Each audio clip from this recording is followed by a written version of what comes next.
దేవుని సన్నిధిలో హాజరైనటువంటి నా తోటి సహోదరులకు సోదరములందరికీ మరొకసారి వందనాలు తెలియజేస్తూ ఉన్నానండి. ఈరోజు ఒక మంచి పాఠాన్ని మనం నేర్చుకుందామండి. పాఠం పేరు ఏంటంటే మంచితనం మనుషుల ముందా దేవుని యందా అనే అంశాన్ని ఆలోచించేద్దాం. మంచితనం మనుషుల ముందా దేవుని యందా. మంచితనం గురించి బైబిల్లో పాత నిబంధనలో రాయబడింది, కొత్త నిబంధనలో రాయబడింది. క్రొత్త నిబంధనలో మనకి గలతీ పత్రిక 5:22 ఆత్మఫలం గురించి మాట్లాడుతూ అందులో ఈ మంచితనం అనేటటువంటి ఒక గుణం కూడా ఉంది. వాస్తవానికి ఆత్మఫలం అంటే ఏంటి? క్రీస్తు గుణం, యేసుక్రీస్తు వారి యొక్క గుణలక్షణాలండి అవి. ఆ గుణలక్షణాలని మనం కూడా సంపాదించాలని, కలిగి ఉండాలని అక్కడ పౌలు గారి ద్వారా దేవుడు మనకి నేర్పించాడు. ఇంతకీ మంచితనం అంటే ఏంటి? మంచితనం అంటే ఏంటో ఏదో కాదండి. మంచితనం అంటే మంచి మాటలు మాట్లాడడం, మంచిగా మాట్లాడడం. మంచితనం అంటే మంచి క్రియలు చేయడం. ఏమండి, మంచితనాన్ని ఎలా రెండు రకాలుగా మనం చూపించగలం. ఒకటి మంచి మాటలు మాట్లాడడం, రెండోది ఏంటమ్మా మంచి పనులు చేయడం. ఆ రెండు ఎవరిలో ఉంటాయో వారిని ఏమంటారు? మంచివాళ్ళు అంటారండి. ఏమండి, అదే మంచితనం అంటే ఏదో కాదు. మంచితనం అంటే ఏదంటే మంచిగా మాట్లాడడము, మంచి పనులు చేసే వాళ్ళని ఏమంటారండి? మంచివాళ్ళు అండి అంటారండి. ఈ ప్రపంచంలో 850 కోట్ల మంది ప్రజలు ఉన్నారు. ఈ 850 కోట్ల మందిలో మంచి వాళ్ళు ఎక్కువ మంది ఉంటారా, చెడ్డవాళ్ళు ఎక్కువ మంది ఉంటారా అండి? చెడ్డవాళ్ళు ఎక్కువ మంది ఉంటారు. మంచోళ్ళు సరే వాళ్ళ పక్కన పెడదామండి. మన క్రీస్తు సంఘంలో మంచితనం ఉన్నోళ్ళు ఎక్కువ మంది ఉంటారా, చెడ్డతనం ఉన్నోళ్ళు ఎక్కువ మంది ఉంటారా? చెడ్డోళ్ళే ఎక్కువ. ఏమండి, ఇప్పుడు మన దగ్గరకు వద్దామండి.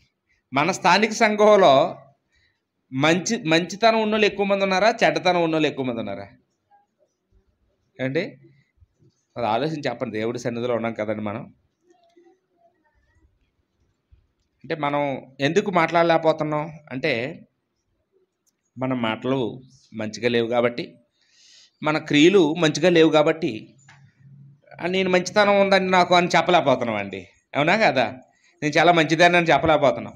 వాస్తవానికి మనం మంచోళ్ళమని మనకు మనం చెప్పుకోవడం కాదండి, మన మంచితనం గురించి ఇతరులు చెప్పాలి. అప్పుడే అది నిజమైన మంచితనం. నా గురించి నేను చెప్పుకుంటే అదేమవుతుందండి? సొంత డబ్బా అవుతుంది. మన గురించి ఇతరుల సాక్ష్యం చెప్పినప్పుడు అది నిజమైన మంచితనం అండి. అయితే మీలో మంచితనం ఉందా అని ఒకవేళ దేవుడు మనల్ని ప్రశ్నిస్తే మనం ఇలాగే సమాధానం చెప్పామనుకోండి, లేదండి నీ చెడ్డోడిని అని అంటే అది ఎంత భయంకరంగా ఉంటుందో ఒకసారి ఆలోచించండి. మనకేదో టీవీలో యాడ్ వస్తుంటుంది, మీ పేస్ట్లో ఉప్పు ఉందా అని. ఏమండి, మీలో మంచితనం ఉందా అని అడిగితే లేదండి అని అన్నాం అనుకోండి, పరలోక రాజ్యం దేవుడు తీసుకెళ్తాడమ్మా చెప్పండి. అంటే మనం ఈ ఆత్మఫలాలని వీలైతే సంపాదించండి లేకపోతే లేదని చెప్పడం లేదు. ఖచ్చితంగా మనందరమే మనం చచ్చిపోయే లోపల ఈ ఆత్మఫలంలో ఉన్న ఈ 9 భాగాలని మనం ఏం చేయాలమ్మా? ఖచ్చితంగా సంపాదించి తీరాలి. అవి సంపాదించకుండా ఒక వ్యక్తి పరిపూర్ణుడు కాడు. అందులో ఒకటి ఏంటంటే మంచితనం అండి. ఈ మంచితనం గురించి లోకంలో వాళ్ళు ఎలా మాట్లాడుకుంటారో మనందరికీ తెలుసండి. మనం రోజు ఆ లోకంలో వాళ్ళు మాట్లాడుకునే మాటలు మనం రోజు వింటుంటాం కదండి.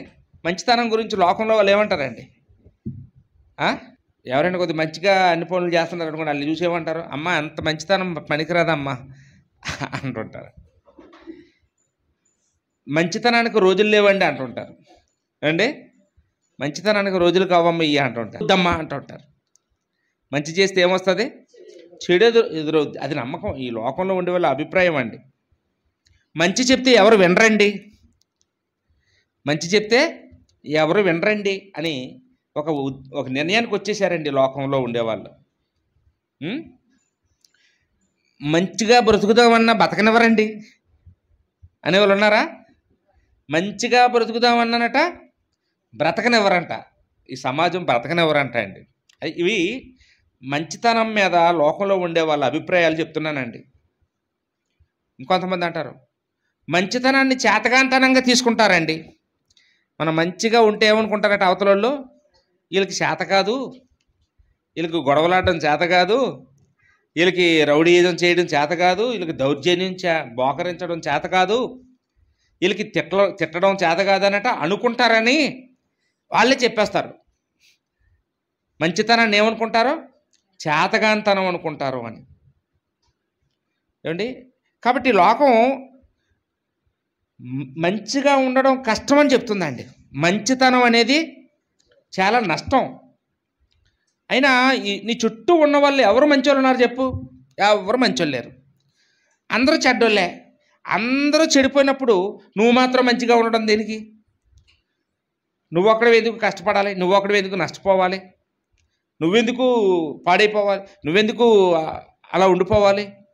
కాబట్టి నువ్వు కూడా ఏమైపోవాలి?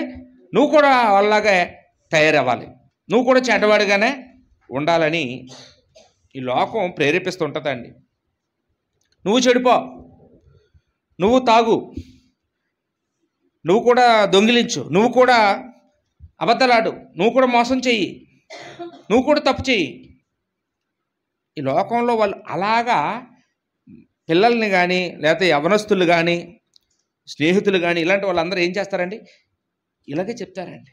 ఇంత నిజాయితీగా వ్యాపారం చేస్తే నువ్వేం డెవలప్ అవుతావు అంటుంటారు. ఏమండి? మరి అంత అమాయకత్వం పనికిరాదు, నువ్వు అంత మంచిగా ఉంటే నీకు అవ్వదు అని లోకం మన చేత తప్పు చేయిస్తుందండి. ఖచ్చితంగా లోకంలో వాళ్ళ దృష్టిలో మంచితనం గురించి మంచి అభిప్రాయం ఉందా, చెడ్డ అభిప్రాయం ఉందండి? చాలా చెడ్డ అభిప్రాయం ఉందండి. ఇప్పుడు క్రైస్తవులైన మన అభిప్రాయం దగ్గరికి వస్తే క్రైస్తవుల యొక్క అభిప్రాయం కూడా ఎలాగుందండి అండి? మనం కూడా చాలా సందర్భాలు ఈ డైలాగులు వేసిన వాళ్ళమే, అవును కదండి? ఈ మాటలన్నీ ఎవరో అనుకుంటున్నాం, మనం కూడా మాట్లాడాం చాలా సందర్భాల్లో. మన నోట్లో పడి కూడా ఇలాంటి సలహాలు వచ్చాయి. ఇలాగే అందరికీ ఇప్పటికీ కూడా ఒకవేళ మనం నిజంగా మనల్ని ఇంటికి వెళ్ళాక ఎవరైనా అడిగితే ఇవే చెప్తాం. మనం కూడా చర్చిలో ఒకళ్ళు చెప్పమేమో కానీ బయటికి వెళ్తే ఏమొస్తాయండి? మనకి కూడా మన అభిప్రాయం కూడా మన గుండెల్లో నాటుకుపోయినవి ఏంటండి? మంచితనానికి రోజులు లేవనే, మంచికెళ్తే చెడు వస్తుందనే. ఇప్పుడు అంత ఎందుకండి? మీరు ఎవరైనా ధైర్యంగా ఒక లోపాన్ని చెప్పగలరా? అమ్మో నేను వాళ్ళ మంచి గురించి చెప్తే వాళ్ళు ఏమో చెడుగా అపార్థం చేసుకుంటారేమో, నేను ఎందుకు చెడ్డైపోవాలని ఏం చేస్తామండి? వాళ్ళు ఎలా పోతే నాకెందుకు, వాళ్ళ పాప నాలే పోతారో, నా పని ఏదో నేను చూసుకుంటే మంచిదని మనం కూడా అదే అభిప్రాయం కలిగి ఉన్నామండి. మంచి కోసం ఎవరో నిలబడరండి. మంచి పక్షంగా ఎవరు నిలబడడానికి ధైర్యం చెయ్యం, ఎవరు ధైర్యం చేయమండి. ఊళ్ళో ఉండే మనుషుల వలె మనం కూడా ఉంటే, క్రైస్తవులైన మనం కూడా ఉంటే మనకి వాళ్ళకి తేడా ఏంటండి? మనకి వాళ్ళకి తేడా ఏంటండి? ఇప్పుడు ఇంత భక్తి కలిగి ఉండి, ఇంత విశ్వాసం కలిగి ఉండి, ఏమండి ఇంత యథార్థంగా ఆరాధనకు వచ్చి, ఇంత చక్కగా పాటలు పాడి, ఇంత చక్కగా మనం మన విశ్వాస జీవితాన్ని కొనసాగించడం దేనికి? మంచితనం దగ్గరికి వచ్చేటప్పటికి మంచితనం అనవసరం అనుకునే స్థితిలోనే ఉన్నామండి. మంచితనం కలిగి ఉంటే మనం బాగుపడం అనుకుంటున్నాం.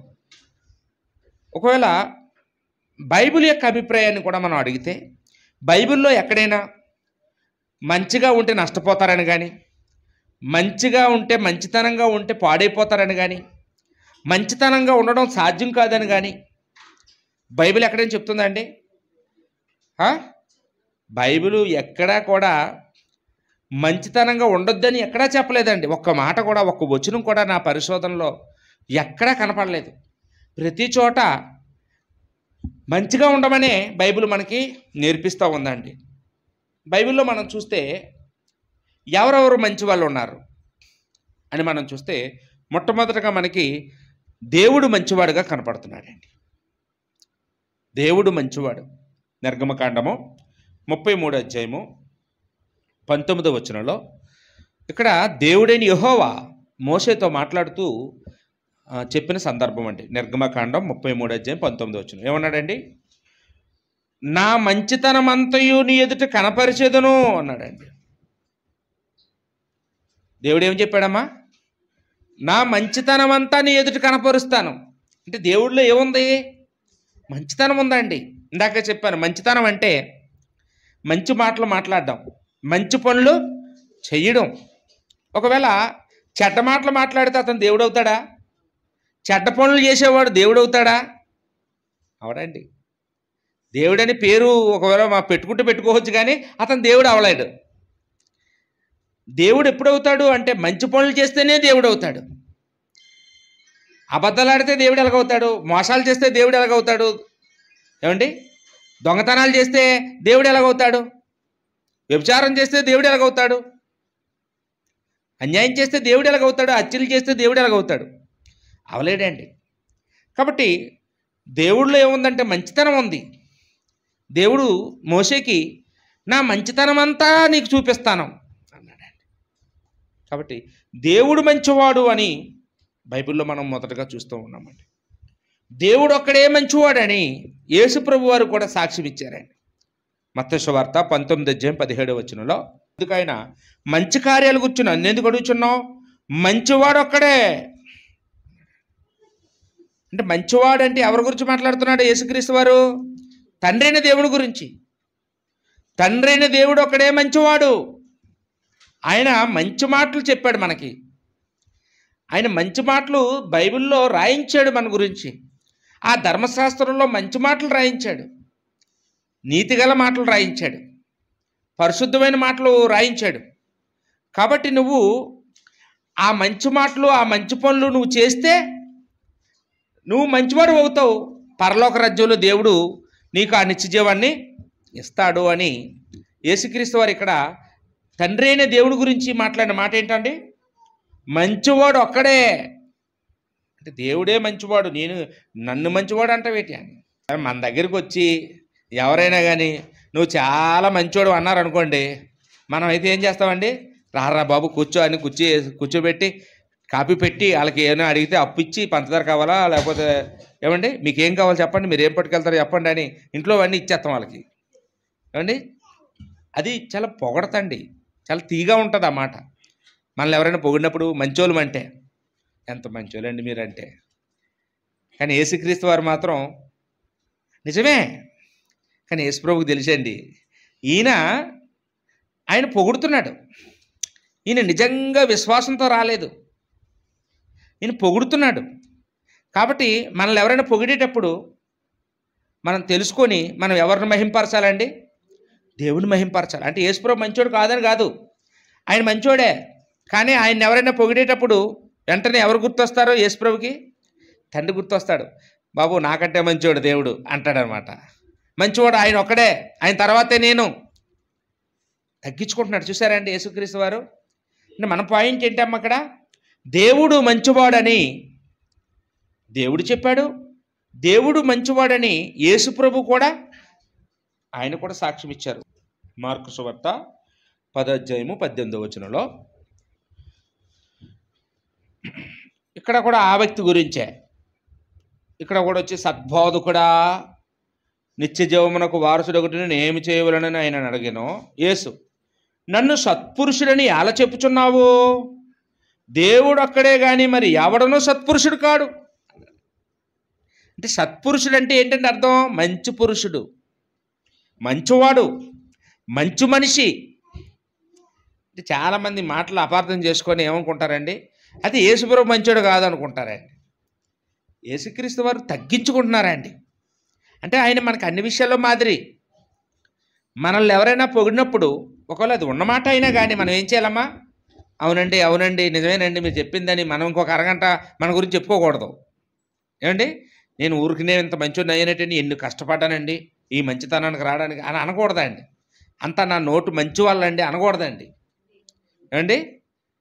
ఈ పెళ్ళిళ్ళు ఎలా చేశాను అనుకోండి, నా నోటు మంచితనం వల్ల అందరూ నాకు సాయం చేశారు అనకూడదండి. నా నోటు మంచితనం నువ్వు చెప్పుకుంటే ఏమండి నీ గొప్పతనం ఏముంది? ఏమండి? మనం ఏం చేయాలమ్మా? ఎవరైనా మనల్ని పొగిడినప్పుడు దేవుణ్ణి మహింపరచాలి. యేసుక్రీస్తు వారు అదే చేశారండి. దేవుడు ఒక్కడే సత్పురుషుడు, దేవుడు ఒక్కడే మంచివాడు, ఆయన తర్వాతే నేను అని ఆయన అక్కడ తగ్గించుకోవడం అనేది మనం చూస్తూ ఉన్నామండి. ఇక యేసుక్రీస్తు దగ్గరికి వచ్చినప్పుడు యేసుక్రీస్తు వారు కూడా మంచివాడని బైబిల్ మనకు చెప్తా ఉందండి. యోహాను సువార్త 18:23 వద్దామండి. నేను కాని మాట ఆడిన ఎడల ఆ కాని మాట ఏదో చెప్పుము, మంచి మాట ఆడిన ఎడల నన్నేలా కొట్టుచున్నావనెను.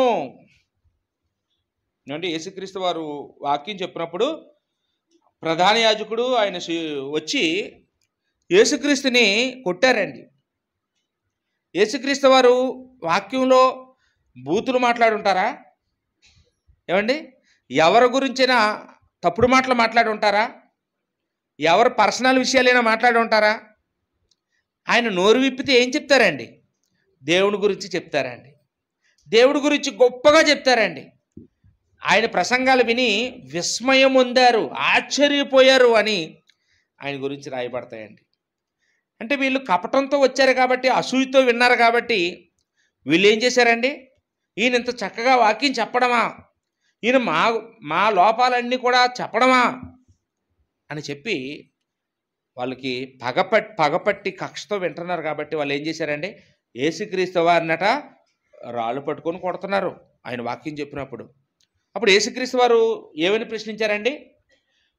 మంచి మాట ఆడిన ఎడల నన్ను ఎలా కొట్టుచున్నావనెను. ప్రధాన యాజకుడు కొట్టొచ్చా అండి? అసలు చెప్పండి, ప్రధాన యాజకుడు ఎవరైనా కొట్టొచ్చా? అంటే వాళ్ళకి దేవుని కుమారుడిని కొట్టారండి. మంచి మాటలు మాట్లాడినందుకు, మంచి పనులు చేసినందుకు. ఆయన యేసుక్రీస్తు వారు చేసిన 2 పనులు ఆయన బోధ చేశారు. ఏమండి, ఆయన ఉన్నాయనే మంచి జీవితాన్ని చూపించారు. అందుకని యేసుక్రీస్తు వారు అక్కడ వాళ్ళని ప్రశ్నిస్తున్నారండి. అదే యోహాను సువార్త 10:32 కూడా చూస్తే, తండ్రి యొద్ద నుండి అనేకమైన మంచి క్రియలను మీకు చూపితిని. అంటే పరలోకంలో నా తండ్రి ఎలాంటి వాడో, ఆయన ఎలాంటి క్రియలు చేసేవాడో అవన్నీ నాకు తెలుసు, నేను చూశాను పరలోకంలో. అవన్నీ నేను చూసి మీ దగ్గరికి వచ్చి శరీరధరగా వచ్చి మీకు చూపించాను అన్నాడండి. ఎంత మంచి మాట చూడండి. తండ్రి యొద్ద నుండి అనేకమైన మంచి క్రియలను మీకు చూపితిని, వాటిలో ఏ క్రియ నిమిత్తము నన్ను రాళ్లతో కొట్టుదురని వారిని అడిగాను. నేను మంచి క్రియలు మీకు చూపించాను కదా, సరే నేను చేసిన క్రియల్లో ఏ క్రియన మీకు నచ్చక కొడుతున్నారు చెప్పండి. ఏమంటే ఇప్పుడు మనం కూడా అప్పుడప్పుడు మన ఇంట్లో వాళ్ళు అడుగుతుంటాం కదండి, మన పిల్లలు కానీ ఎప్పుడైనా, ఏరా నేను చేసిన తప్పు ఏంటి చూపించి అంటుంటాం కదమ్మా. ఏం చేసావు? నిన్ను కన్నందుకు కొడతావా? నిన్ను పెంచినందుకు కొడతావా? నిన్ను చదివించినందుకు కొడతావా? నీ బట్టలు ఉతికినందుకు కొడతావా? నీకు స్నానం చేయించినందుకు కొడతావా? నీకు రోగం వస్తే బాగు చేసినందుకు కొడతావా? నీకు పెళ్లి చేసినందుకు కొడతావా? అడుగుతారు, అడగరండి. అమ్మ నాన్నలు ఎప్పుడైనా ఒకటి మనం కానీ పిల్లలు కానీ తిరగబడితే నేనేం చేశానో ముందు చెప్పి తర్వాత కుట్టంటాం, అవునా కదండి? యేసుక్రీస్తు వారు అదే అడుగుతున్నారు. మీరు ఆకలి కొంటే నేను ఆహారం పెట్టాను, 5 రొట్టెలు 2 చేపలు, ఆహారం పెట్టేందుకు కొడతారా? చెప్పండి, ఎందుకు కొడతారు నన్ను అంటున్నాడు ఆయన. మీరు రోగులైనప్పుడు నా దగ్గరికి వస్తే మీ రోగాల నుంచి స్వస్థపరిచాను నేను, ఆ రోగాలను బాగు చేసినందుకు కొడతారా? మీకు ఎన్నో దయ్యాలు పట్టి దయ్యాల చేత పీడించబడుతూ భయంకరమైన జీవితం బట్టలు లేకుండా తిరుగుతుంటే ఆ దయ్యం పట్టిన వారిని దయ్యాల నుంచి విడుదల చేశాను, వాళ్ళకి మంచి జీవితం ఇచ్చాను, అందుకు నన్ను కొడతారా? ఏమండి, మీకు ఎన్నో మంచి విజ్ఞాన సంగతులు మీకు బోధించి మిమ్మల్ని అందరినీ జ్ఞానవంతులుగా మార్చాను, అందుకు కొడతారా? అంటే దుర్వ్యసనాలతో లోక సంబంధమైనటువంటి ఎన్నో అపవిత్రమైన పనుల్లో ఉన్నవారిని మంచివారిగా మార్చాడు, మారు మనసు వచ్చేలా చేశాడు వాళ్ళకి, అందుకు కొడతారా నన్ను అంటున్నాడు. చనిపోయిన వారిని బ్రతికించాను, అందుకు కొడతారా? నేను చేసిన తప్పు ఏంటో చెప్పండి.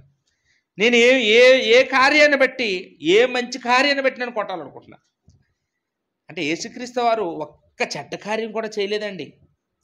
నాలో పాపం ఉన్నదని మీలో ఎవరైనా నిరూపించగలరా అన్నాడు. ఎవరైనా చెయ్యెత్తారండి? అంటే ఇప్పుడు వాళ్ళు అసూయతో కొడుతున్నారు తప్ప ఆయన మీద ఏ నేరం చూపించలేకపోతున్నారు. చూసారండి, యేసుక్రీస్తు వారు ఛాలెంజ్ చేస్తున్నారండి. నేను చేసిన ఏ కార్యాన్ని బట్టి నన్ను కొడుతున్నారు చెప్పండి, చెప్పేసి కొట్టండి అంటున్నారు. చెప్పి కొట్టడానికి ఇంకా వాళ్ళ దగ్గర ఏమున్నాయి, ఆన్సర్లు ఏమున్నాయండి? ఆన్సర్లు కాబట్టి మనమే ఎప్పుడైనా మనం ఎవరికైనా మంచి పనులు చేస్తే వాళ్ళు కానీ మర్చిపోయారు అనుకోండి, మనం చేసిన మంచి మర్చిపోతే మనల్ని కనుక తిరిగి కొడితే మనమే ఆ మాటలు మాట్లాడతాం. అప్పుడప్పుడు లేకపోతే ఏదో కొద్దిగా మనం మంచి పనులు చేసినందుకు మనమే ఎంత బాధపడిపోతే, కొద్ది గొప్ప చేసినందుకు ఏమంటే మంచితనం చేయడం, మేలు చేయడం తప్ప కీడు చేయడం చేతగాని యేసుక్రీస్తు వారు ఎంత బాధపడి ఆ మాటలు మాట్లాడి ఉంటాడో మనం అర్థం చేసుకోవాలండి. ఏమండి, అంటే యేసుక్రీస్తు వారిని ఎందుకు సిలువేశారు ఈ లోకానికి అర్థం కావట్లేదండి. యేసుక్రీస్తు గురించి అందరూ ఏలకాలం చేస్తుంటారు, అపహాస్యం చేస్తుంటారు. యేసుక్రీస్తు వారు తప్పు చేయడం వల్ల, నేరం చేయడం వల్ల, పాపం చేయడం వల్ల ఆయన సిలువ మరణం పొందలేదండి. యేసుక్రీస్తు వారు సిలువ మరణం పొందడం వెనకాతల మంచి పనులు ఉన్నాయి. ఆయన మంచి పనులు చేయడం బట్టి మత నాయకులు ఓర్చుకోలేకపోయారు.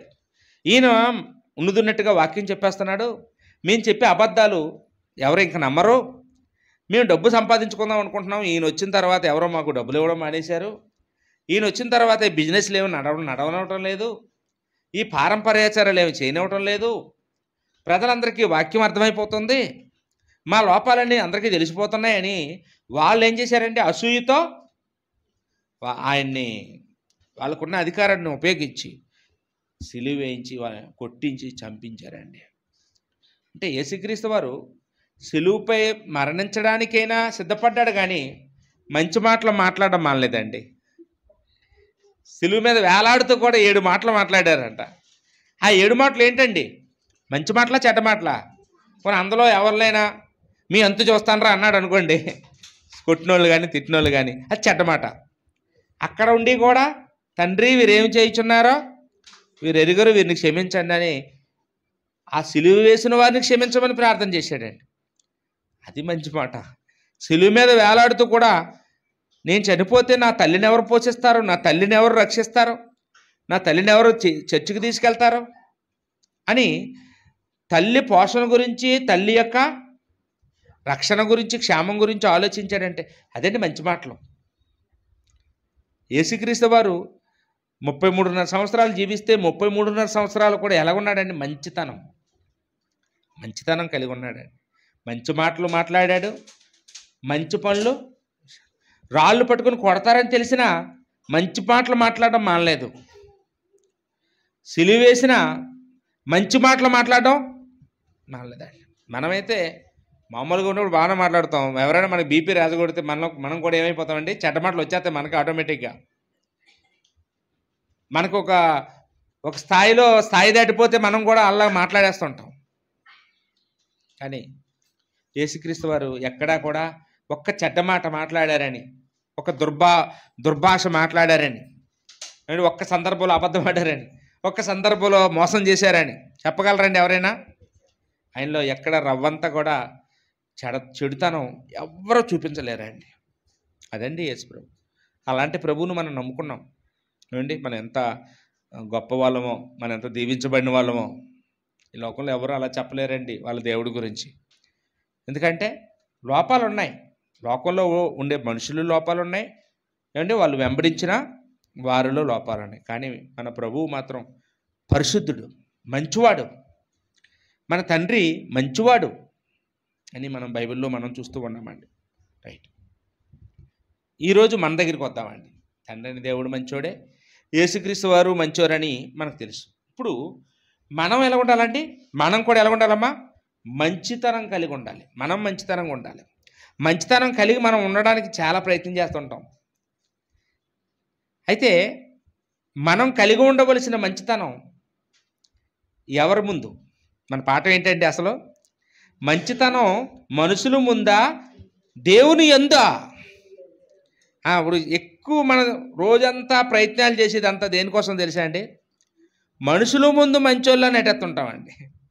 కొంతమంది ఆ మంచోళ్ళు అనిపించుకోవడం కోసం ఏం చేస్తారంటే ఆ వ్యక్తులు వచ్చేటప్పుడు వాళ్ళ ముందుని మంచోళ్ళగా మాట్లాడతారండి. వాళ్ళు వెళ్ళిపోయాక తిట్టుకుంటారు, కానీ వాళ్ళు ఉన్నంతసేపు జీవించేస్తారు పాత్రలో. మంచివాళ్ళు పాత్ర నటించేస్తారండి, వేషధారణ చేస్తారు, అవతల వాళ్ళని బురిడి కొట్టించేస్తారండి వీళ్ళ మాటలతో. కొంతమంది అనుకుంటారు ఈ అమ్మ చాలా మంచిది, అలా ఆయనే మంచిడు కాదు అనుకుంటారండి. అంటే అలా ఆ పాత్రలో లీనమైపోద్ది ఆవిడ ఆ క్షణానికి. ఏమనుకున్నాను చాలా మంచిదండి ఈవిడ అనుకుంటారండి. వెళ్ళిపోయేది తెలుస్తుంది ఇంట్లో మాట్లాడుకుంటే ఎవరు మంచోళ్ళు అని. అంటే పైరూపం చూసి కొంతమందిని చెడ్డోళ్ళు అనుకుంటుంటాం, పైరూపాన్ని చూసి కొంతమంది మంచోళ్ళు అనేసుకుంటూ ఉంటాం. ఏమండి? అంటే మాటల్లో కూడా చాలామంది ఏం చేస్తారమ్మా, మంచి వాళ్ళలాగా నటిస్తారా? నటిస్తారండి. వాళ్ళు ఎక్కువ మనుషుల ముందు నటించగలం, మనుషుల్ని నమ్మించగలం. ఏమండి? మనం మనుషుల్ని మోసం చేయగలం, కానీ దేవుడి ముందు నటించలేమండి. దేవుడి ముందు ఎవరైనా నటించగలరండి? దేవుడు పైరూపాన్ని చూడడు కాబట్టి దేవుడి ముందు నటించలేమండి. దేవుడు మనుషుల యొక్క ఆంతర్యం చూస్తాడు, హృదయ అంతరంగాలు చూస్తాడని బైబిల్ చెప్తుందండి.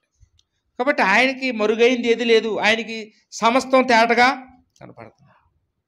ఆయనకి ఎవరో సాక్ష్యాలు చెప్పక్కర్లేదు. ఆయనకి తెలుసు మన గురించి.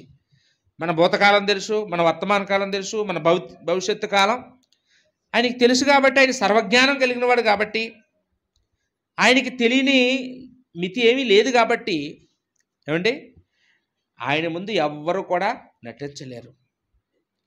ఈ సంగతి తెలియక చాలా సందర్భాల్లో మనుషుల దగ్గర మనం ఎలాగైతే ప్రవర్తిస్తున్నామో దేవుడి సన్నిధిలో కూడా అలాగే చేస్తుంటామండి.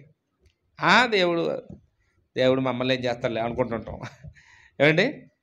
దేవుడి దగ్గర కూడా ప్రార్థన చేయకుండానే చేసినట్టు ఏదో అలా కళ్ళు మూసుకొని, ఏమండి, కొంతమంది వాక్యం వింటుంటూ మొబైల్ చూసుకుంటూ ఉండడం, చర్చికొచ్చి కూడా ఫోన్ మాట్లాడుకుంటూ ఉండడం, మనం చాలా పొరపాట్లు చేస్తుంటామండి. అంటే దేవుడు దగ్గర దేవుడు కానీ చూస్తున్నాడేటి ఈ గదిలోకి వచ్చి అనుకుంటారండి. దేవుడికి తెలియంది ఏది లేదు.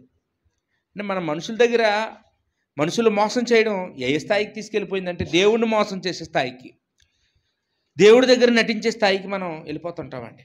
కాబట్టి ఎప్పుడూ కూడా మనం మనుషులు ఎదుట మంచివాళ్ళుగా ఉండాలని ఎప్పుడూ ప్రయత్నం చేయకూడదండి. అన్యజనులు అలా చేస్తారు. అన్యజనులు స్వభావం ఎలా ఉంటుందండి? వాళ్ళు మనుషుల దగ్గర మంచి సంపాదించుకోవడానికి ప్రయత్నం చేస్తారా, దేవుడి దగ్గర మంచి సంపాదించుకోవడానికి కృషి చేస్తారా? చచ్చే వరకు మనిషి దగ్గర మంచితనం కోసమే పాకులాడతారా. ఉదాహరణకు మనం చూసినప్పుడు అపోస్తలుల కార్యములు 24:27 ఈ ఫేలిక్స్ అనేవాడు రోమా గవర్నర్ అండి. ఈయన కైసరి అనే పట్టణంలో ఉంటాడు. పౌలు గారి మీద నేరం మోపి పౌల్ని ఈ శతాధిపతి ఏం చేస్తాడంటే ఈ గవర్నర్ అయినటువంటి ఫేలిక్స్ దగ్గరికి పంపిస్తాడండి, కైసరీకు పంపిస్తాడు.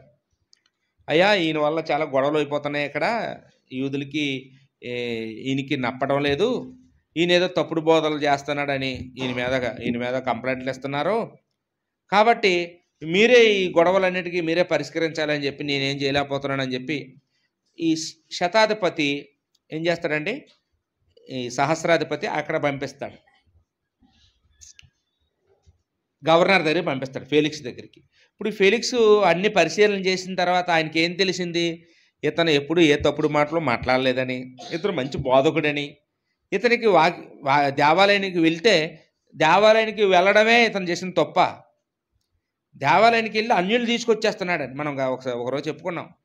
వాళ్ళ అభిప్రాయం ఏంటండి, పౌలు తన వెనకాతల సున్నత లేని అన్యజనుల్ని దేవాలయానికి తీసుకొచ్చేస్తున్నాడు అలా ఊహించుకొని ఆయన్ని పట్టుకొని కొట్టి దేవాలయానికి రావద్దని బయటకు తోసేశారు.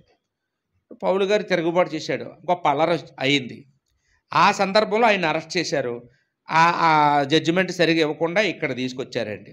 ఇప్పుడు ఈయన ఏం చేయాలి?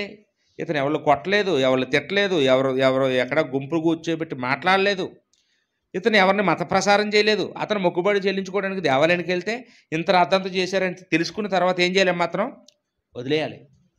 కానీ ఈ ఫెలిక్స్ అట 2 సంవత్సరాలు జైల్లో ఉంచాడండి. 2 సంవత్సరాల తర్వాత ఆయన ట్రాన్స్ఫర్ వెళ్ళిపోతున్నాడండి. ఇప్పుడు కనీసం పోనీ అతను ఉన్నన్నాళ్ళు పౌలుని ఉంచాడండి, అతనే ట్రాన్స్ఫర్ వెళ్ళిపోతున్నాడు ఇంకో దగ్గరికి. ఆయన ట్రాన్స్ఫర్ చేసేసారు రోమీలు ఆ అధికారిని, గవర్నర్ని. కనీసం వెళ్ళిపోయే ముందైనా పౌలు గారిని విడుదల చేసేసి వెళ్ళిపోయి ఉంటే ఏమంటే కొంచెమైనా మంచివాడు అనిపించుకున్నాము. కానీ ఆయన ఏం చేశాడంటే ఆయన వెళ్ళిపోయేటప్పుడు కూడా పౌల్ని ట్రాన్స్ఫర్ చేయలేదండి. ఈ ఫెలిక్స్ భార్యకి వాక్యం చెప్పేవాడు. మీరు ఆ పై వచనం చదివితే ఏమండి 24వ వచనం, కొన్ని దినములైన తరువాత ఫెలిక్స్ యూదురాలైన ద్రుసిల్లా అను తన భార్యతో కూడా వచ్చి పౌలును పిలిపించి క్రీస్తు యేసునందుల విశ్వాసమును గురించి అతడు బోధింపగా వినెను. భార్యాభర్తలు ఇద్దరు వచ్చి వాక్యం కూడా వినేవారట. అంటే ఈయన విశ్వాసంతో రావట్లేదు, భార్య కోసం వస్తున్నాడు వెనకతల తోడు. అంటే ఇలాంటి వాళ్ళు కూడా ఉంటారు. అప్పుడు పౌలు గారేమో నీతిని గురించి, ఆశా నిగ్రహం గురించి, రాబో తీర్పు గురించి ప్రసంగాలు చేస్తూ ఉంటే ఫెలిక్స్ కట్ట భయం వేస్తుందంట అండి. ప్రసంగాలు వింటే నీతి గురించి మాట్లాడితే ఈ దుర్నీతి పరుడికి ఏమొస్తుందండి? భయం వచ్చేస్తుంది. ఎందుకంటే మీరు లంచాలు తీసుకునే వాడికి ఆ తీర్పు రోజు గురించి చెప్తే ఎలా ఉంటుంది? యేసుప్రభు కరోనా పట్టుకుని వస్తాడని చెప్తుంటే భయం వేస్తుంది. భయపడిపోతున్నాడంట అండి. అప్పుడు ఏమంటున్నాడంట, ఏమండి ఆపేయండి, ఈరోజు చాలు, ఇప్పటికి వెళ్ళిపోండి ఇంకా అంటున్నాడంట. ప్రసంగం చేయనివ్వట్లేదు పౌలు గారిని. చాలండి ఇంక చాలండి, ఇంక ఎంతసేపు వద్దండి, మాకు 10 నిమిషాలు చాలండి, ఎందుకు ఇంకా ఎంతసేపు చెప్తారు, 5 నిమిషాలు చాలదేటండి అంటున్నాడండి. అంటే ఆయనకి ఆ వాక్యం అక్కర్లేదు ఆయనకి. పాపం భార్య మంచి విశ్వాసంగా వింటుంది, కానీ అతను మాత్రం ఆయన ఏం పొగడతలు, ఆశీర్వాదాలు, దీవుళ్ళు ఇవి చెప్తే ఎంతసేపు వింటారండి? కల్పనా కథలు ఇలాంటివి అయితే పిట్ట కథలు అవి బాగా వింటారు. కానీ పరలోక రాజ్యం గురించి మాట్లాడుతుంటే, తీర్పు గురించి మాట్లాడుతుంటే భయం వేసేస్తుందండి ఆయనకి, లంచగొండికి భయం వేసేసి ఏం చేస్తున్నాడండి? వాక్యం కూడా చెప్పనవలేదండి. నాకు సమయమైన ఏమన్నాడు? నాకు సమయమైనా నిన్ను పిలువనంపింతురని చెప్పాను, ఇప్పటికి వెళ్ళిపో, మళ్ళీ ఎప్పుడైనా ఖాళీ ఉన్నప్పుడు నేను చెప్తాను, వద్దుగాని చెప్తుగాని అన్నాడు. వినడానికి ఖాళీ లేదంట ఆయనకి. అంటే ఆయన ఎందుకు అసలు అతను అలా ఉంచాడంటే 2 కారణాలండి. 26వ వచనం, తరువాత పౌలు వలన తనకు ద్రవ్యము దొరుకునని ఆశించి మాటి మాటికి అతన్ని పిలిపించి అతనితో సంభాషణ చేయుచుండెను. అంటే ఆయన లంచగొండి అండి. రోజు పౌల్ని పిలిపించి ఏటయ్యా గొడవ ఏంటి చెప్పు అనేవాడు అనమాట. సార్ నేను ఎవరితో గొడవలే పడలేదండి, నేను దేవాలయానికి వెళ్ళానండి, నన్ను అందరూ కొట్టారండి, నేను ఇలాగండి చెప్తుంటాడు పౌలు గారు. చెప్తుంటే అదా నిన్ను వదిలివచ్చు కానీ అనుకుంటున్నాడు. అంటే ఏంటండి, కొంచెం డబ్బులు ఇచ్చేస్తే వదిలేద్దామని చూస్తున్నాడు ఈయన. పౌలు గారేమో లంచాలు ఇచ్చే రకం కాదు, ప్రాణం పోయినా లంచం ఇవ్వడం. నేనేం తప్పు చేశానండి? లంచం ఇస్తే నేను తప్పు చేసినాను ఒప్పుకున్నట్టు. నిజమే కదండి, మనం కూడా ఎవరికైనా లంచం ఇస్తే మనం తప్పు చేస్తున్నామని ఒప్పుకున్నట్టండి. మనం ఇప్పుడు లంచాలు ఇవ్వకూడదు. లంచం తీసుకోవడం ఎంత తప్పో ఇవ్వడం కూడా అంతే తప్పండి. పౌలు గారు ఇవ్వలేదండి. కాబట్టి ఏం చేశాడండి? 2 సంవత్సరాలు ఉంచేశాడు. ఇప్పుడు 27వ వచనంలో 2 సంవత్సరములైన తరువాత ఫెలిక్సుకు ప్రతిగా పోర్కియు పేస్తు వచ్చెను. ఈ పేస్తు అనేవాడు వచ్చాడు. పోర్కియు పేస్తు అనేవాడు అతని స్థానంలోకి వచ్చాడండి. అప్పుడు ఫెలిక్సు యూదుల చేత మంచివాడని అనిపించుకొనవలనని కోరి పౌలును బంధకములోనే విడిచిపెట్టిపోయెను. ఏమండి, పోయే ముందు విడిచిపెట్టి పోవాలి. ఇతను లంచం ఇచ్చే రకం కాదు, నేను వెళ్ళిపోతున్నాను, ఎందుకు ఆ మంచోడిని ఇందులో ఉంచడం, ఆ నిరపరాధిని ఇందులో ఉంచడం, ఈ జైల్లో పెట్టడం, ఈ వయసులో ఆ పాపం ఎందుకు కోసుకోవడం అని వెళ్ళిపోయే ముందేనా అతన్ని ఏం చేయాలండి? వదిలేయాలండి. కానీ వదలలేదంట. ఎందుకు వదలలేదు? ఇన్నాళ్ళంటే డబ్బు కోసం వదలలేదు అనుకున్నాం. ఇప్పుడు ఎందుకు వదలలేదట? యూదుల చేత మంచివాడు అనిపించుకోవాలని. అంటే ఇప్పుడు యూదులకేమో యూదులందరూ క్రైస్తవుల్ని వ్యతిరేకిస్తున్నారు. పౌలు క్రైస్తవుడు అయిపోయాడు, ఆయన యూదుడే, క్రైస్తవుడిగా మారిపోయాడని వాళ్ళందరూ పౌలుని ద్వేషిస్తున్నారు. ఇప్పుడు మెజారిటీ పీపుల్ ఎవరుంటారో యూదులే. ఇప్పుడు మెజారిటీ పీపుల్ ఎవరుంటారు మన ఊళ్ళో? ఏమండి, క్రైస్తువులే తక్కువ ఉంటారు, క్రైస్తువులు కాని వాళ్ళే ఎక్కువ ఉంటారండి. ఇప్పుడు రాజకీయ నాయకులు వచ్చారండి, ఎవరి వైపు మాట్లాడతారండి? ఎవరి ఓట్లు ఎక్కువ ఉన్నాయో వాళ్ళ కాసి మాట్లాడతారండి. మన కాసి ఎవరైనా మాట్లాడతారండి? మాట్లాడరు. ఈయన అంతేనండి, అన్యజనులు అందరూ అంతేనండి, లోకంలో ఉండే వాళ్ళందరూ అంతేనండి. మనుషుల దగ్గర మంచితనం సంపాదించుకోవడం కోసం ఒక నిర్దోషిని అన్యాయంగా జైల్లో పెట్టేసాడండి.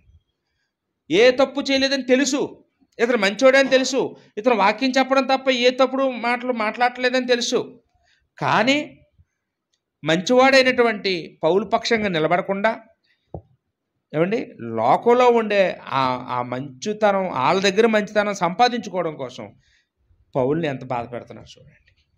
ఈరోజు మనం కూడా చాలా సందర్భాల్లో ఏమండి, మనం కూడా ఇప్పుడు ఒక 2 కుటుంబాలు ఉన్నాయి, ఇద్దరు మాట్లాడుకోరు అనుకోండి, ఏమండి ఇప్పుడు ఈవిడ దగ్గరికి వెళ్ళి ఆవిడ మీద ఏమన్నా అమ్మ ఏటమ్మా నీ కోడలు దుర్మార్గురాలు అని అన్నది అనుకోండి, ఈవిడ దగ్గర మంచి అయిపోతుంది. ఏమండి ఈవిడ నా పార్టీలో ఉంది, మా కోడలు తిడుతుందని అత్తగారు ఏం చేస్తారండి, ఇంకా అడిగిన ఎన్ని ఇస్తుంది అలా అని చేస్తారండి. కొంతమంది అలాగే ఎవరైనా ఇద్దరు విడిపోయి ఉన్నారని తెలుసుకుంటారు, ఏదో గొడవ పడ్డారని తెలుసుకుంటారు, వాళ్ళ ఇంటికి వెళ్ళి ఏం చేస్తారండి, అత్త మీద కోడలు చెప్తారు, కోళ్ళ మీద అత్త చెప్తారండి. వీళ్ళ గురించి అన్నీ అలా చెప్తారు, వాళ్ళ గురించి అన్నట్టు కూడా ఇలా చెప్తారండి. అప్పుడు ఏమవుద్దంటే ఇక్కడ కూడా మంచి సంపాదించుకుంటారు. ఏంటి వాళ్ళు మంచి సంపాదించుకున్నది? స్వార్థం, ఏదో వస్తువులు, ఏమండి ఏదో ఏదైనా అప్పు ఇవ్వాలంటే ఊరుకుని ఇస్తారా? ఇలాంటివి ఏవో డైలాగులు పట్టుకొస్తే వాళ్ళకి ఏదైనా ఇస్తారు అనగానే. ఇలాగే బతుకుతున్నారండి సమాజం. క్రైస్తవులైన మనం అలా ఉండొచ్చమ్మా? ఏమండి మనం మంచితనం ఎవరి దగ్గర సంపాదించాలండి? దేవుడి దగ్గర సంపాదించాలండి, దేవుడి దగ్గరే సంపాదించాలండి. ఇప్పుడు దేవుడు మనలో మంచితనం చూస్తాడా? ఖచ్చితంగా చూస్తాడు. మనం మారితే చూస్తాడండి, మన యథార్థత చూస్తాడు, మన భక్తి చూస్తాడు, మన విశ్వాసం చూస్తాడు. ఇప్పుడు మన ఆరాధనకి ఎన్ని గంటలు రావాలండి? మామూలు అనుకుందాం 8 గంటలు రావాలండి. మనం ఎన్ని గంటలకు వస్తాం? 9కి, 9:15కి, ఏమండి 9:30కి అలా వచ్చామనుకోండి. ఇప్పుడు దేవుడు మనం మంచోడు అంటాడా చెడ్డోడు అంటాడా? ఇప్పుడు ఊరందరి దగ్గర మంచి అయిపోయి దేవుడి దగ్గర చెడ్డ అయిపోయాం అనుకోండి, ఏమని ఉపయోగం ఉంటుందండి? ఈ మనుషులు ఈరోజు మంచి అంటారో రేపు తిడతారు మనల్ని. అడిగింది ఇచ్చినప్పుడు మంచోళ్ళు అంటారు, పెట్టినమ్మ పెళ్లి కోరుతారంటే పెట్టకపోతే చావు కోరుతారు. మనుషుల దగ్గర మంచి సంపాదించుకుంటే ఎన్ని రోజులు ఉండిపోద్ది ఆ మంచి? ఏమండి నువ్వు పెట్టిన నాలుగు మంచిదాను అంతే, తర్వాత చెడ్డే. ఇప్పుడు మొన్నటిదాకా జగన్మోహన్ రెడ్డి చాలా మంచోడు అన్నారు, ఓట్లు ఎలక్షన్ దగ్గరికి వచ్చినట్టు మంచోడు కాదన్నారండి. ఏమండి అంతే. అంటే ఎప్పుడు మనుషులు తిన్న వాళ్ళే అందరూను మంచోడు కాదన్నారు. చంద్రబాబు చాలా మంచోడు అన్నారు, మళ్ళీ ఇవాళ మళ్ళీ చంద్రబాబుని తిడుతున్నారు. అవునా కాదండి? నిజంగానండి. అంటే ఎప్పుడు ఎలా మారిపోతారో తెలియదండి. ఇప్పుడు మళ్ళీ చంద్రబాబు నాయుడు అన్నీ ఇచ్చేసాడు అనుకోండి, ఆ సూపర్ 6లు అన్నీ, మళ్ళీ ఏమంటారండి, చంద్రబాబు నాయుడు చాలా మంచోడు అండి అంటారండి. మనుషులు ఎప్పుడూ కూడా అండి వాళ్ళకి ఏదైనా వాళ్ళ అడుగుని అన్ని ఇచ్చేస్తుంటే, వాళ్ళకి తృప్తిపరిచేస్తుంటే వాళ్ళు మంచోడు అంటారండి. ఇవ్వకపోతే చెడ్డోడు అంటారు. దేవుడు ఎప్పుడు మనం ఇచ్చే దాని మీద, మనం ఏదో పెడతాం అది తినాలని అవి ఇచ్చిన దాన్ని బట్టి కాదండి. దేవుడు మన మనసు చూస్తాడు, మన మాటలు చూస్తాడు, మన క్రియలు చూస్తాడు. నా పట్ల ఎంత ఆసక్తి కలిగి ఉన్నారు, నా పట్ల ఎంత భక్తి కలిగి ఉన్నారు అని మనం ఏమి ఇవ్వగలమండి? వెండి అయిందే, బంగారం అయిందే. ఏమండి ఈ భూమి మీద ఉన్న సకల సంపదలు ఎవరయ్యండి? ఆయనవే. ఆయన తినాలనుకుంటే ఆయనకి ఏ అడవిలో ఏ జంతు ఏది తినలేడండి, ఏ ఫలాలు తినలేడు చెప్పండి. ఆయనకా మనం ఇస్తున్నాం, ఆయన పట్టుకెళ్తున్నాడు మనం ఇచ్చినవి. ఏమండి ఏమి ఇవ్వలేమండి మనం దేవుడు మన దగ్గర అడిగింది ఏంటంటే, ఇదిగో విరిగిలనిగిన హృదయమే. మనం విరిగిలనిగిన హృదయంతో దేవుడిని ఆరాధించడం తప్ప, ఈ ఒక్కటి తప్ప దేవుడు మన దగ్గర నుంచి ఏమీ ఆశించలేదండి, ఎప్పుడు ఆశించడు. ఒకరు మనం కానుకలు పోగు చేస్తున్నాం ఎందుకండి? సంఘ క్షేమాభివృద్ధి కొరకు. ఈ కానుకలతో ఇక్కడ సువార్త పరిచర్య జరిగించాలని, ఇక్కడ వచ్చే వాళ్ళకి ఛార్జీలకి, ఇక్కడ మీటింగ్స్ పెట్టడానికి, ఏమండి మెయింటెనెన్స్ చేయడానికి, వీటికి డబ్బులు. ఇవన్నీ పట్టుకొచ్చి సూట్ కేసు పట్టుకొచ్చి దేవుడు పట్టుకుపోతుంటాడా? ఆయనకి ఏమైనా కావాలా? ఏమండి? అన్నీ ఆయనవే. ఆయనకి మనం ఏమి ఇవ్వగలం? ఏమి ఇవ్వలేమండి. ఏమి ఇచ్చినా సరిపోదు, ఎంత ఇచ్చినా. ఆయన ఏదో ఇస్తే ప్రేమించేవాడు కాదు. ఆయన ఇస్తే ప్రేమించేవాడు కాదు. ఆయన ఎప్పుడు కూడా మన దగ్గర నుంచి ఏం చేస్తాడమ్మా? నా మాట వినాలి. పొట్టేలు క్రొవ్వు అర్పించుట కంటే మాట వినుట శ్రేష్టము అన్నాడు. నేను మంచి మాటలు చెప్తుంటాను, నా మాటలు మీరు పాటించాలా. అంటే చర్చిలో మంచోళ్ళుగా నడుచుకొని ఇంటికి వెళ్ళిన తర్వాత విశ్వరూపం చూపిస్తే మనందరం అదే కదా చేస్తామండి. చర్చిలోన చాలా మంచోళ్ళుగా ఉంటామండి. అంటే ఇక్కడ ఎవరు చూస్తున్నారని? మనుషులు చూస్తున్నారు. అమ్మో, సంఘ సభ్యులు అందరూ చూస్తున్నారు, వీళ్ళ దగ్గర తప్పు చేయకూడదని చాలా జాగ్రత్తలు పడుతుంటాం. ఇంటికి వెళ్ళిన తర్వాత మమ్మల్ని ఏమంటే అప్పుడు మనుషుల దగ్గర పాస్ అయిపోతుంటాం, దేవుడి దగ్గర ఫెయిల్ అయిపోతుంటాం అండి. దేవుడి దగ్గర ఫెయిల్ అయిపోతే అసలు మనం పరలోక రాజ్యం వెళ్తామా? చెప్పండి. మన దేవుడిని నమ్ముకునేది ఎందుకు? దానికంటే లోకంలో పోవడం మంచిది కదా, అన్యజనులుగా ఉండడం మంచిది కదా. కాబట్టి మనం దేవుని ఎదుట మంచివారుగా ఉండాలని బైబిల్ మనకి చెప్తూ ఉందండి. పోనీ ఈ ఫెలిక్స్ ఎలాంటి వాడు? ఈ కొత్తగా వచ్చిన పేస్తు ఎలాంటి వాడు చూద్దాం. అపొస్తలుల కార్యం 25వ అధ్యాయంలో 9వ వచనం. అపొస్తలుల కార్యం 25వ అధ్యాయం 9వ వచనంలో, అయితే పేస్తు యూదుల చేత మంచివాడు అనిపించుకొనవలనని యెరూషలేమునకు వచ్చి అక్కడ నా ఎదుట ఈ సంగతుల గురించి విమర్శింపబడుట నీకు ఇష్టమా అని పౌలుని అడిగాను. పౌలు గారికి ఏం చెప్తున్నాడండి? అయ్యా, ఇక్కడ కాదు కానీ యెరూషలేం వచ్చేయండి, యెరూషలేంలో మాట్లాడుకుందాం, నేను వాళ్ళ మధ్యన కూర్చుంటాను, మీరు అక్కడికి రండి అంటున్నాడు. వాస్తవానికి ఈయన కూడా, ఈ పేస్తు అనేవాడు కూడా యూదులు చెప్పినట్లుగా మాట్లాడుతున్నాడు. యూదులు ఏం చెప్పారంటే, ఏమండి కైసరీలో అతను మీ కోటలో ఉంటే మేము అతన్ని ఏం చేయలేకపోతున్నాం, అతన్ని కోటలో పడి బయటికి తీసుకొచ్చి యెరూషలేం తీసుకురండి, ఈ మార్గ మధ్యలో అతన్ని మేము అడ్డుకొని చంపేస్తాం, అప్పుడు ఆ కేసు ఏదో దారిదోపుడు ఎవరో చంపేశారని అలా పోద్ది, మెల్లిగా అతని నుంచి కోటలో పడి బయటికి తీసుకురండి అంటున్నాడు. తీర్పు చెప్పాలనుకున్నవాడు కోటలో చెప్పాలి కానీ మళ్ళీ ఆ యెరూషలేం రావాలంటున్నాడంటే చూసారండి. ఈయన కూడా ఎవరి దగ్గర మంచివాడు అనిపించుకోవడానికి చూస్తున్నాడండి? యూదుల దగ్గర. నిజంగానండి, కుట్రలు, ఇలాంటి కుట్రలన్నీ కూడా బైబిల్లో ఎంతోమంది చేశారండి. వాళ్ళందరూ ఎందుకు చేశారంటే దేవుడి దగ్గర మంచి సంపాదించుకోవడానికి కాదు, మనుషుల దగ్గర. ఎవరిది న్యాయం అది తెలుసండి వాళ్ళకి. తెలిసినా కానీ అన్యాయస్తులకే సపోర్ట్ చేస్తున్నారు, తప్పుడు మనుషులకే సపోర్ట్ చేస్తున్నారండి, తప్పుడు మనుషుల దగ్గర మంచి సంపాదించుకోవడానికే చూస్తున్నారండి, ధనవంతుల దగ్గర మంచి సంపాదించుకోవడానికే చూస్తారండి, పేదవాడి దగ్గర మంచి సంపాదించుకోవడానికి చూస్తారా? పేదవాడు అంటే చుట్టాలందరికీ కూడా అసహ్యమే ఏమండి. బైబిల్లో రాయబడిన మాట్లాడండి. కాబట్టి మనం అలా ఉండకుండా జాగ్రత్త పడదామండి. మనం మంచి పనులు చేద్దాం, మంచి మాటలు మాట్లాడదాం. తీతు పత్రికలో 2వ అధ్యాయం 3వ వచనంలో చదువుతున్నాను. అలాగునే వృద్ధ స్త్రీలు కొండెగత్తులను మిగులు మద్యపానాసక్తులనై ఉండక ప్రవర్తన యందు భయభక్తులు గలవారై ఉండవలననియు దేవుని వాక్యము దూషింపబడకుండానట్లు యవ్వన స్త్రీలు తమ భర్తలకు లోబడి ఉండి తమ భర్తలను శిశువులను ప్రేమించువారును స్వస్థబుద్ధి గలవారును పవిత్రులను ఎంట ఉండి వారును మంచివారునే ఉండవలనని బుద్ధి చెప్పుచు అన్నాడండి.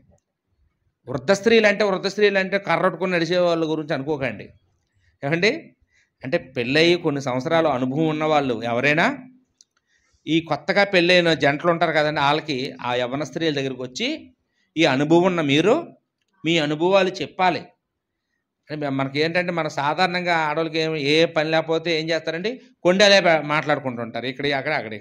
కొండలు మానేసి మీ అనుభవాలు చెప్పి భర్త దగ్గర ఎలాగుండాలో, అత్త దగ్గర ఎలాగుండాలో, పిల్లలు ఎలా పెంచాలో, ఒక స్త్రీగా ఎలాగుంటే మంచిదో అని అవంట బుద్ధి చెప్పాలంట. ఎవరో అనుభవం ఉన్న స్త్రీలు అనుభవం లేనటువంటి యవ్వనస్తురాళ్ళకి వాళ్ళకి బుద్ధి చెప్పాలంట. ఏ విషయాల్లో చెప్పాలో ఇక్కడ చెప్పారండి. తమ భర్తలను శిశువులను ప్రేమించాలి అని. ఏం చెప్పాలంటమ్మా? భర్తను ఎలా ప్రేమించాలో. ప్రేమించడం అంటే మాటలు చెప్పడం కాదమ్మా. భర్తకి అన్నీ రెడీ చేయాలి. లే లెగిసేటప్పటికి ఆయన టీ పెట్టాలి. ఆయనకి వేడి నీళ్ళు పెట్టి స్నానం రెడీ చేయాలమ్మా. ఆయన వచ్చేటప్పటికి టిఫిన్ రెడీ చేయాలి. వాళ్ళు ఏడెక్కించకూడదు. వాళ్ళకి ఏది లోటు చేయకూడదు. మనం బాగా చూసుకుంటే వాళ్ళు బయట ఎందుకు తింటారో. మనం బాగా వండాలి, కమ్మగా వండాలి, రుచిగా వండాలి. వాళ్ళు ఆరోగ్యంగా ఉంచాలి. పిల్లలకి కూడా అలాగే చేయాలమ్మా. శుభ్రత ఉండాలి ఇల్లంతాను. ఇంటి నిండా బూజులు, ఇంటి నిండా చెత్త చెదారం, వాసన, పురుగులు, చెదలు, ఏంటి పట్లు, ఈ కోడి పీతుళ్ళు ఇలా ఉండకూడదమ్మా. నువ్వు ఎంత నీట్గా ఉంటావో మీ ఇల్లు అంత కలకలాడుతూ ఉంటుంది. మీ కుటుంబం అంత బాగుంటుంది, ఆరోగ్యంగా ఉంటుంది. ఖాళీగా ఉన్నప్పుడు పడుకోకూడదమ్మా. ఏదో పని చేయాలి. ఎక్కడైనా చిన్నది కానీ అశుభ్రత ఉంటే దాన్ని వెంటనే బయటపడేయాలి. అంత నీట్గా చూసుకోవాలమ్మా ఇల్లుని. ఇవన్నీ చెప్పాలండి. ఎవరమ్మా? ఈ పెళ్ళయి సీనియర్లు ఉంటారు కదా, 10 సంవత్సరాలు సీనియర్లు అనుకోండి. వృద్ధులంటే ఎవరో మా అమ్మలు అనకండి, వాళ్ళేం చెప్తారులే. ఇంకా అంటే మా అమ్మలకి ఎవరైనా ఏదో పెడితే తిందామని ఉంటుంది తప్ప అలాంటి ఏమో చెప్పే స్థితిలో వాళ్ళు ఉండరు. చాలామంది వృద్ధులంటే వాళ్ళు ముసలోళ్ళు అనేసుకుంటున్నారు. ముసలోళ్ళు కాదు, మీరే అనుభవం ఉన్నోళ్ళు. ఏంటి అనుభవం ఉన్నోళ్ళు కొత్తగా పెళ్ళైన వాళ్ళకి చెప్పాలండి. ఇప్పుడు చెప్పాలంటే ముందు మీకు అనుభవం ఉండాలి కదా. ఏమండి? అమ్మ మంచిగా మీరు మంచితనంగా ఉండాలమ్మా అని చెప్పాలంటే నువ్వు మంచిగా ఉండాలి కదా. నువ్వు నోరిప్పితే చెడ్డ మాటలు మాట్లాడి, నోరిప్పితే బూతు మాటలు మాట్లాడి, నోరిప్పితే కేకలేసేసి, నోరిప్పితే అబద్ధాలు మాట్లాడేసి అందరి దగ్గర చెడ్డ అయిపోయే నువ్వు మంచిగా ఉండమ్మా అని ఎవరికైనా చెప్తే ఏమంటారండి వాళ్ళు? ముందు నువ్వు మంచిగా ఉండమ్మా అంటారు. అవునా కదా? కాబట్టి ఇక్కడ మంచితనం, మంచి వాళ్ళుగా ఉండమనేట చెప్పాలి. మనం మంచిగా అంటే మనం ఆ స్థాయి సంపాదించుకోవాలండి. ఇంకొకరికి మంచి మాటలు చెప్పే అవకాశం సంపాదించుకోవాలి. మనం చెప్తే కూడా వినేవాళ్ళని కూడా సంపాదించుకోవాలి. ఏమండి? ఇప్పుడు ఎవరు పెడితే వాళ్ళు చాలామంది చెప్పేస్తుంటారు. చెప్పేది వింటారేట అందరూ. ఆవిడ చెప్తేదంటే ఆవిడ చాలా మంచిదండి, ఆవిడ అలాగే బ్రతుకుతుంది కాబట్టి ఆవిడ చెప్పిన మాటలు మేము పాటిస్తాం. నిజంగా అలాంటి వాళ్ళు ఉండడం మా సంఘం చేసుకున్న ఆ పుణ్యం అనుకోవాలండి. అలాంటి వాళ్ళు మా చర్చిలో ఉండడం మా అదృష్టం అనుకోవాలి, మా భాగ్యం అనుకోవాలి. ఏదైనా సలహా ఉంటే ఆవిడ దగ్గరికి వెళ్ళాలి. ఆవిడే కరెక్ట్గా చెప్తుంది. ఇది ఏం చేస్తే బాగుంటుంది ఆవిడే చెప్తుంది. అలా ఉండాలండి. మనం అలాంటి వాతావరణాన్ని మనం కలుగు చేసుకోవాలి. మనము పాడు చేసుకోకూడదు. మన గురించి బేడగా మనమే తయారు చేసుకోకూడదండి. మన జీవితాన్ని మనం ఎంత బాగా సక్సెస్ఫుల్గా మనం జీవిస్తామో భవిష్యత్తులో ఇంకొకరికి మనము మంచి చెడ్డలు చెప్పే అవకాశం వస్తుందండి. ఏదో ఒక రోజుకి వస్తుందండి. నేను పెద్దదాన్ని అయిన తర్వాత నేను ఇంకొకరికి చెప్పాలి. ఇప్పుడు స్త్రీ కూడుకులో వాక్యం చెప్పాలంటే ఎందుకు చెప్పలేకపోతున్నారండి అందరూ? ఏమండి? భర్తను ప్రేమించాలంట, పిల్లలు బాగా చూసుకోవాలంట, మంచితనం ఉండాలంట, స్వస్థ బుద్ధి ఉండాలంట, పవిత్రంగా ఉండాలట, ఇంటి నుండి పని చేయాలట, ఈ పనులన్నీ ఉండాలంట అండి. ఇవన్నీ ఉండాలి చెప్పగలరు. భర్త దగ్గర ఫెయిల్ అయిపోయినా, పిల్లల దగ్గర ఫెయిల్ అయిపోయినా, ఇల్లు శుభ్రం చేసుకునే దగ్గర ఫెయిల్ అయిపోయినా, పక్కింటి వాళ్ళ దగ్గర ఫెయిల్ అయిపోయినా, వాళ్ళ స్త్రీలు కూడా వాళ్ళ వాకింగ్ చెప్పడం పనికిరారు. అర్థమైందండి? కాబట్టి మంచివారు, ఆ మాట అండర్లైన్ చేసుకోవాలండి. మంచివారునై ఉండవాలండి. మంచివారు మనం మంచివాళ్ళుగా ఉండాలి. మంచివాళ్ళుగా ఉండాలి అంటే దేవుడి దగ్గర మంచి అంటే అయితే చర్చిలోనే అనుకుంటారు మీరు. ఏమంటే దేవుడి దగ్గర మంచివాళ్ళుగా ఉండాలంటే ఎక్కడ ఉండాలండి? భర్త దగ్గర ఉండాలండి. దేవుడి దగ్గర మంచివారుగా ఉండాలంటే ఎక్కడ ఉండాలండి? పిల్లల దగ్గర ఉండాలండి. దేవుడి దగ్గర మంచివారుగా ఉండాలంటే ఎక్కడ ఉండాలండి? ఈ అన్యజనుల మధ్యలో మనం మంచివారుగా బ్రతకాలి. అన్యజనులు చూసినప్పుడు వీళ్ళు చర్చికి వెళ్తారా, అందుకే వీళ్ళు ఇంత మంచిగా మారారా అని మన గురించి అందరూ చెప్పుకునేటట్లుగా ఉంటే దేవుడు ఆనందపడతాడండి. చర్చిలో మాత్రం ముసుగేసేసుకొని, చర్చిలో మాత్రం మోకాళ్ళు వేసేసి సాష్టాంగ పడిపోయి, ఏమండి చప్పట్లు బాధేసుకొని కొంతమంది గొగ్గోలు పెట్టేస్తారండి. దేవుడేమో ఏమంటే అంత అమాయకుడా మనం బుట్టలో పడిపోవడానికి. మన యాక్టింగ్ అంతా చూసేసి ఈవిడి మీద పరిశుద్ధతను దిగేసాడు అంటారు అందరూ చూసిన వాళ్ళు. మనం మోసపోతుంటాం వాళ్ళు చూసి. దురాత్మ వచ్చింది నీ మీదకి. ఇక్కడ ఏమన్నాడంటే 1 పేతురు 4:10లో మంచి గృహ నిర్వాహకులమై ఉండాలి. అంటే మనందరమీ కూడా గృహ నిర్వాహకులం. దేవుడి ఇంట్లో మనందరం పనోళ్ళం అండి. సంఘంలో కూడా మనం అందరం ఎవరమండి? అందరం గృహ నిర్వాహకులమే, అందరూ పని వాళ్ళమే. ఎవరు ఎక్కువ కాదు, ఎవరో తక్కువ కాదు. నా పని ఏంటంటే వాక్యం చెప్పడం, మీ పని పరిచర్యలు చేయడం, ఇంకొకరి పని పాటలు పాడడం, ఇంకొకరు ప్రార్థన చేయడం, ఇంకొకరు వచ్చి ఆర్థిక సహాయం చేస్తారు. అలాగా ఒక్కొక్కరిది ఒక్కొక్క పని అండి. అందరం కలిస్తేనే మనందరం కలిసి దేవుడి ఇంట్లో పని వాళ్ళం. అలాగా మనందరం మంచి గృహ నిర్వాహకులు. మరి చెడ్డ గృహ నిర్వాహకులు ఉంటారు, అలాంటి వారిగా ఉండకూడదు. సంఘంలో చెడ్డ గృహ నిర్వాహకులు ఉండకూడదు. మనందరం వీలైతే సహకారం అందించాలి, కానీ ఎవరిని డిస్కరేజ్ చేయకూడదండి, ఎవరిని అవమానపరచకూడదు, ఎవరిని బాధ పెట్టకూడదండి. చర్చికి వచ్చి ఎవరు బాధపడి వెళ్ళకూడదు. మన వల్ల ఎవరైనా బాధపడితే అది మన శాపమేనండి. మన వల్ల ఎవరైనా చర్చికి రావడం మానేశారనుకోండి, మనల్ని చూసి, అది మనకి దీవెని కాదు, శాపమే. కాబట్టి మనం మంచి గృహ నిర్వాహకులుగా ఉండాలన్నాడండి అక్కడ. అదే పేతురు మొదటి పత్రికలో 2:12 అక్కడ ఏమన్నాడండి? అన్యజనుల మధ్యన మనం మంచి ప్రవర్తన ఉండాలి అన్నాడండి. అంటే మనం ఇంట్లో వాళ్ళ దగ్గరే కాదు, చర్చిలో వాళ్ళ దగ్గరే కాదు, లోకంలో అన్యజనుల దగ్గర కూడా ఎలా ఉండాలమ్మా? మనం మంచి సాక్ష్యం కలిగి ఉండాలి. మంచి సాక్ష్యం అంటే, మంచి సాక్ష్యం అంటే మన మొహం మీద చెప్పడం కాదు. మనం లేనప్పుడు మన గురించి ఎవరైనా మాట్లాడుకుంటే ఏమని మాట్లాడుకోవాలండి? మంచి మంచి సాక్ష్యం. ఫలానా వాళ్ళు చాలా మంచోళ్ళండి, ఎవరు తేరు, ఎవరితో గొడవకి వెళ్ళరు, ఎవరైనా గొడవ తెద్దామని చూసుకున్నా వాళ్ళు గొడవ పడరు, అవసరమైతే అన్యాయమైన అయిపోతారు, కానీ వాళ్ళు అలాంటి వాళ్ళు కాదండి, వాళ్ళ కుటుంబం అలాంటిది కాదండి. అలా ఉండాలండి. మన గురించి అలా ఉండాలి. అలాగైతే నష్టపోతామండి, అలాగైతే మనం అన్ని కోల్పోవలసి వస్తుందండి అంటే, కోల్పోతే మరీ మంచిది. ఏమండి? మనం నీతిగా బ్రతికి కూడా మనం నష్టపోతే, మనం మోసపోతే, మన శ్రమలో ఒకలా గురైపోతే, దేవుడు దానికి ప్రతిఫలం ఎక్కడిస్తాడంటే పరలోక రాజ్యంలో ఇస్తాడంట అండి. పరలోక రాజ్యంలో ఇస్తాడు. ఫిలిప్పీ పత్రిక 4:14 ఇక్కడ ఈ ఫిలిప్పీ సంఘం రోమా చెరలో ఉన్నటువంటి పౌలు గారికి సహాయం పంపించేవారనమాట. అక్కడ ఆయన తినడానికి, ఆయనకి అద్దె కట్టుకోవడానికి, ఆయన బట్టలకి, అన్నిటికీ కూడా, ఆయన మందులకి అన్నిటికీ కూడా డబ్బులు ఎవరు ఇచ్చేవారంట అండి? ఫిలిప్పీలో ఉన్న, మాసిదోనియాలో ఉన్న ఫిలిప్పీలో ఉన్న సంఘం రోమా చెరలో ఉన్నటువంటి పౌలు గారి అవసరతలన్నిటికీ డబ్బులు పంపేవారంట అండి. ఆ మాట, నా శ్రమలో మీరు పాలు పుచ్చుకున్నది మంచి పని. చూసారండి? మంచి పనులు అంటే ఏంటమ్మా? సాయం చేయడం అండి. ఎవరైనా కష్టాలు ఉండేటప్పుడు, ఎవరైనా అనారోగ్యాలతో ఉన్నప్పుడు వాళ్ళకి మనం ఏదో కొద్దిగా హెల్ప్ చేసామనుకోండి, అది మంచి పని అంటే అదేనండి. మంచితనం ఊరికనే రాదండి. మనం ఏదైనా పనులు చేస్తే వస్తుంది. ఊరికనే మనల్ని ఎవరు మంచోళ్ళు అని అనరు. మనం ఎవరికైనా కష్టకాలంలో ఉండేటప్పుడు నిజాయితీగా, నిజంగా వాళ్ళ అవసరతలో ఉన్నారని తెలుసుకుని ఏం చేయాలండి? సహాయం చేయాలండి. నాకు అలాగే చాలామంది చేస్తుంటారండి. నాకు ఫోన్ చేసి నాకు చెప్పకుండానే డబ్బులు వేస్తారు. నిస్వార్థం అండి అది. నిస్వార్థం. స్వార్థం లేని ప్రేమ. మనమేం తిరిగిస్తామనా? ఏమండి? మంచితనం అండి. అది మంచి పని. ఏమండి? అలాగే మనం కూడా సహోదరులు ఎవరైనా కష్టాల్లో ఉన్నారని తెలుసుకున్నప్పుడు వాళ్ళకి మనం హెల్ప్ చేసామనుకోండి, పేద సువార్థికులు సాయం చేసామనుకోండి, అదేనండి మంచితనం అంటే, అదే మంచి పని అంటే. 3 యోహాను పత్రికలో 11 మనం చూసినప్పుడు, ఇక్కడ కూడా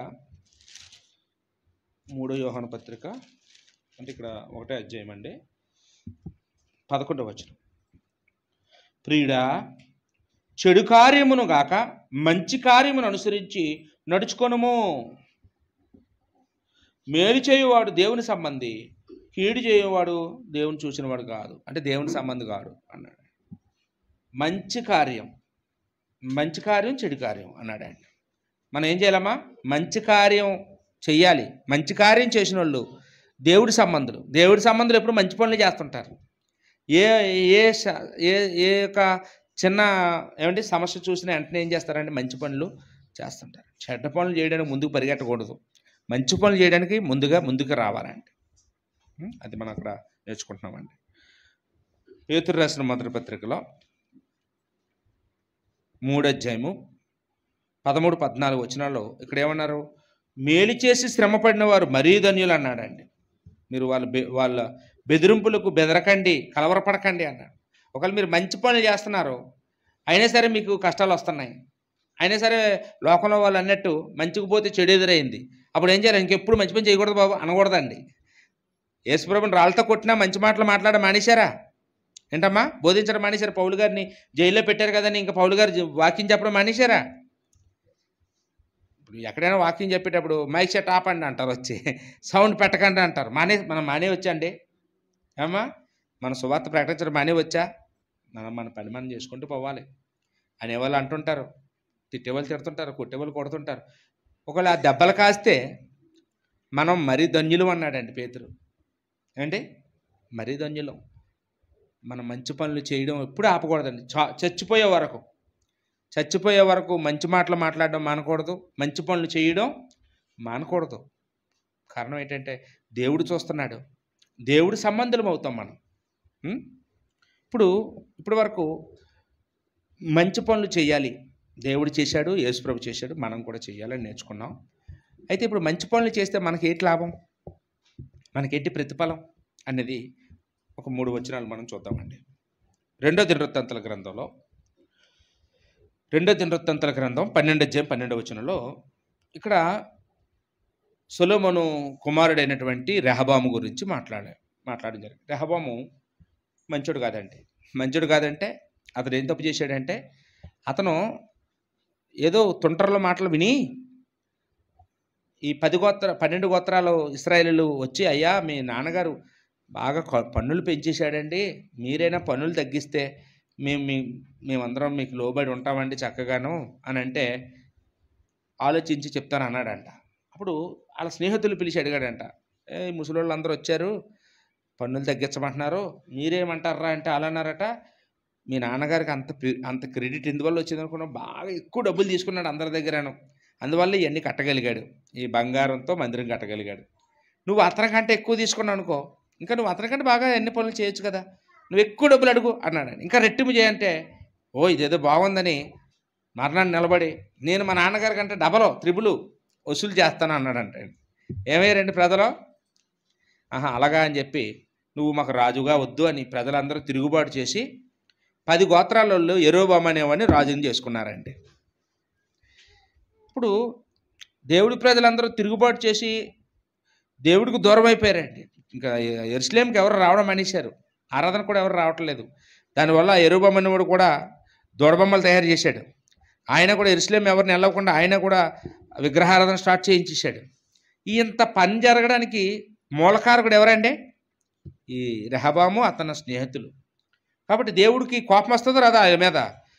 నీ వల్లరా ఇంత పని జరిగిందని దేవుడికి విపరీతమైన కోపం వచ్చి అతన్ని చంపేయాలనుకుంటాడండి. అప్పుడు ఈ రెహబాము ఏం చేస్తాడటండి, తగ్గించుకొని ప్రార్థన చేసి మారిపోతాడండి. అతను మారిపోవడమే కాదు, అతని వెనకాతలు ఉన్నటువంటి అతని స్నేహితులందరూ కూడా ఏమవుతారండి, వాళ్ళు కూడా మారిపోయి మంచి పనులు చేయడం మొదలుపెట్టారంటండి. చదువమ్మ అప్పుడు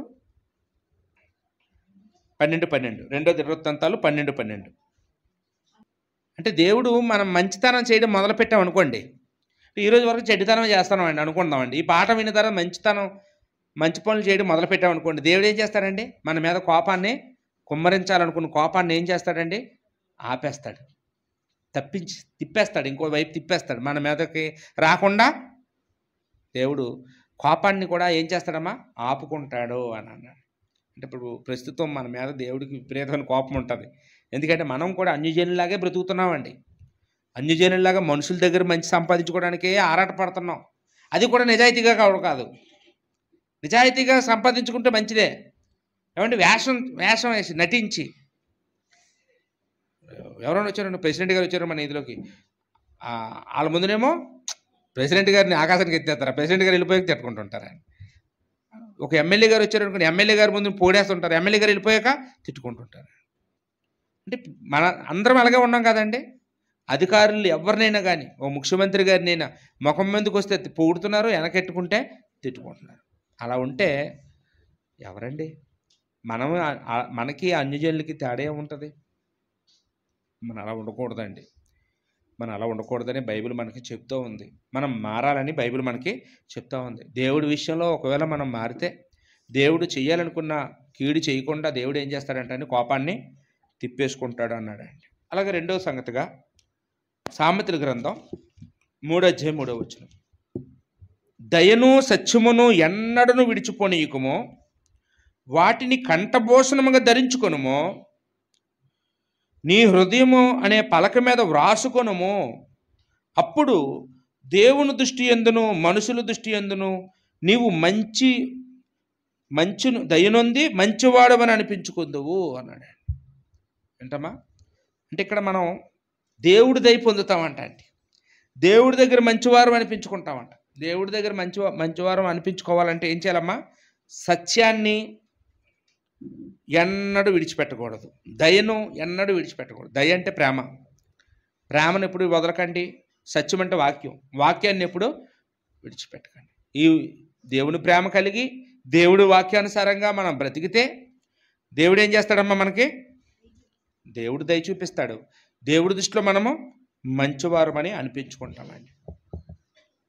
ప్రసంగి గ్రంథంలో 2:26 ఇక్కడ ఉన్న మాటను చివరి మాటగా మనం చూద్దామండి. ప్రసంగి గ్రంథం 2:26 ఏలయనగా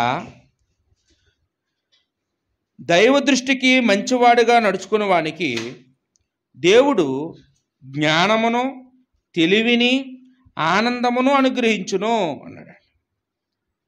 దైవ దృష్టికి మంచివాడుగా నడుచుకుంటే అంటే దేవుడి దృష్టికి మంచివాడుగా నడుచుకుంటే నువ్వు 3 ఇస్తాడు దేవుడు. ఏంటాడమ్మా?